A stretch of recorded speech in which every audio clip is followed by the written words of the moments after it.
საქართველოს პრეზიდენტმა მიხეილ სააკაშვილმა საქართველოში მცხოვრებ სომხებს შობა და ნათლის ღება მიულოცა. პრეზიდენტი წმინდა ეჩმიაძინის სახელობის ავლებრის სომხურ ეკლესიაში იმყოფებოდა, სადაც მრევლი დილიდან შეიკრიბა.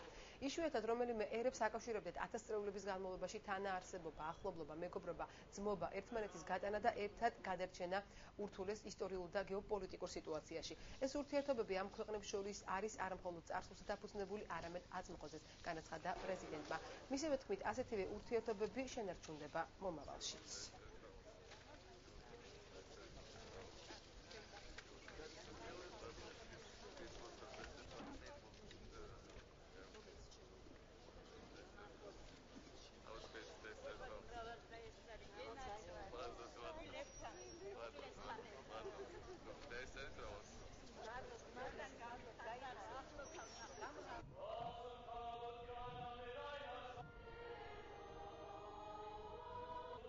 მინდა მოგილოცოთ შობის წინვარი დღესასწაული, მიულოცო სომხეთის სამოციქულო მართლმადიდებელ ეკლესიას ეს დიდი დღესასწაული და მიულოცო თითოეულ თქვენგანს. მინდა გითხრათ, რომ მართლაც ძალიან ვაფასებ თქვენი ეპისკოპოსის ვაზგერის საქმიანობას, ჩვენი თანამოქალაქეების სულიერი ხარდაჭერის საქმეში, ისევე როგორც ორი უძველესი ქრისტიანული ერის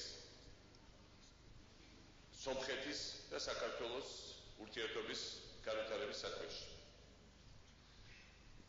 ჩვენ იშვიათად რომელიმე ერებს მსოფლიოს ისტორიაში აკავშირებთ ერთმანეთის გვერდით 1000 წლეულების განმავლობაში თანაარსებობა, ახლობლობა, მეგობრობა, ძმობა, ერთმანეთის გატანა, ერთმანეთის ხარდაჭერა და ერთად გადარჩენა ურთულეს გარემოებებში და ურთულეს ისტორიულ და გეოპოლიტიკურ სიტუაციაში. ამგვარად ეს ურთიერთობები ამ ქვეყნებს შორის ეს არის არა მხოლოდ წარსულზე დაფუძნებული, არამედ იმაზე, რაც ჩვენ გვაქვს აწმყოში და რაც აუცილებლად იქნება მომავალში. ამავე დროს ქართველი სომხები არიან განუყოფელი ნაწილი საქართველოს ეროვნული სხეულის, საქართველოს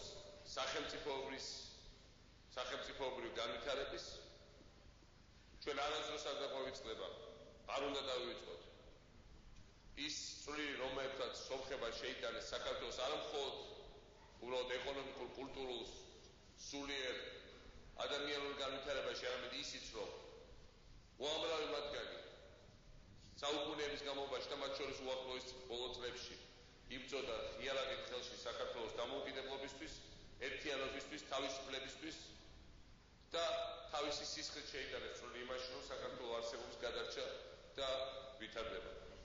გულოცავ მთელ საქართველოს, მთელ ქრისტიანობას, გულოცავ ამ ლამაზ დღეს, ბედნიერებას ვუსურვებ, წინსვლას ვუსურვებ, სილამაზეს და ხარი იყოს და ბარაკა მთელ საქართველოსთვის.